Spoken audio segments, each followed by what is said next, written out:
Welcome to our channel. Today we how to restore your iPhone smart home access for HomeKit scenes step by step clearly. Make sure your iPhone is updated to the latest version of iOS. Open the Settings app on your iPhone. Scroll down and tap on Home. If prompted, enter your Apple ID and password to sign in. Check if your iPhone is listed as an authorized device for HomeKit. If not, tap on Use this iPhone as a home hub.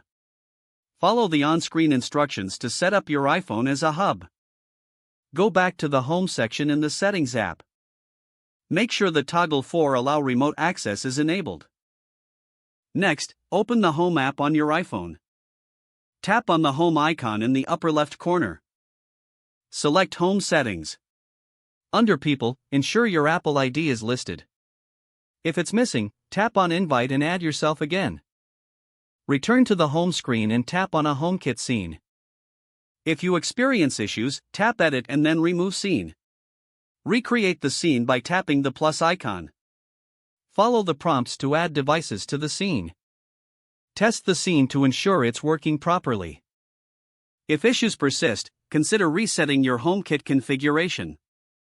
Go back to the Home section in Settings. Tap on Reset HomeKit Configuration. Confirm the reset and wait for it to complete.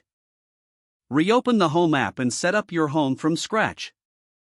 Add your devices back to HomeKit and recreate any scenes. Test everything to make sure it all functions as expected.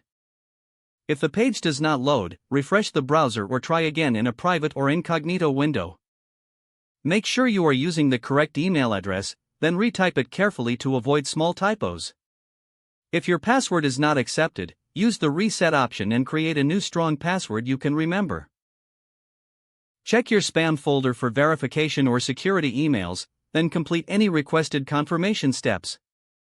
Enable two-factor authentication if available to improve account security and reduce unauthorized access risk. After signing in, review your profile details so your contact information and settings are accurate and current. If you see an error message, note it down and try again after restarting your device and internet connection. Don't forget to like this video and subscribe to our channel for more step-by-step tech guides.